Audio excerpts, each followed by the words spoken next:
Kodagu medical college emergency ಈ ತುರ್ತು ಚಿಕಿತ್ಸಾ ಘಟಕ ಅಂತ ಅದ್ರದ್ದು head of the department professor ಆಗಿದ್ದೇನೆ.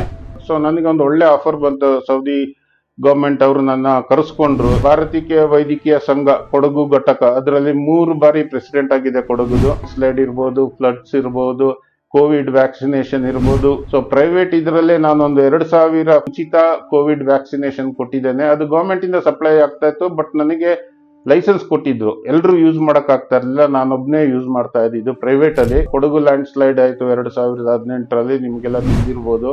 ಆವಾಗ ನಮ್ಮ ಎಂಟೈರ್ ಕೊಡಗು IMA ವತಿಯಿಂದ ವೈದ್ಯಕೀಯ ಸಂಘ ಧನ ಸಹಾಯನ ಮಾಡಿದ್ರು. 26 ಲಕ್ಷ ನಮ್ಗೆ ನಮ್ಮ ಕೊಡಗು ಬ್ರಾಂಚ್ಗೆ ಅವರು ಫಂಡ್ಸ್ ಕಲೆಕ್ಟ್ ಮಾಡಿ ಕೊಟ್ರು. ಅದರಲ್ಲಿ 6 ಲಕ್ಷ ನಾವು ವಿತರಣೆ ಮಾಡಿದ್ವಿ.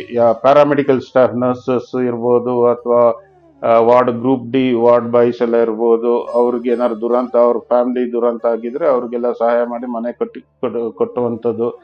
ಅದರಲ್ಲೆಲ್ಲ ಮಾಡಿ ಒಂದು 6 ಲಕ್ಷ ನಾವು ಸ್ಪೆಂಡ್ ಮಾಡಿದ್ದೇವೆ. 3 ಬಾರಿ ನಮ್ಗೆ ಒಳ್ಳೆ ಪ್ರಶಸ್ತಿನೂ ಸಿಕ್ತು. ನನಗೆ ಕಳೆದ ವರ್ಷ 2024ರಲ್ಲಿ ನನ್ನ ರಾಜ್ಯ ಸರ್ಕಾರದವರು ಗುರುತಿಸಿ IMA ವತಿಯಿಂದ ನನಗೆ HK Patil government of Karnataka ನನ್ನ ಗುರುತಿಸಿ ನನಗೆ ಹಾನರ್ ಮಾಡಿದ್ರು ಬ್ಯಾಂಗ್ಳೂರ್ ಮೆಡಿಕಲ್ ಕಾಲೇಜಲ್ಲಿ. ಸೊ ಅದು ಡಾಕ್ಟರ್ಸ್ ಡೇ ದಿನ ಮಾಡಿದ್ದು, ಜುಲೈ 1ಗೆ 2024ರಲ್ಲಿ ನನಗೆ ಹಾನರ್ ಮಾಡಿದ್ರು ಗವರ್ಮೆಂಟ್ ಇಂದ, IMA ವತಿಯಿಂದ.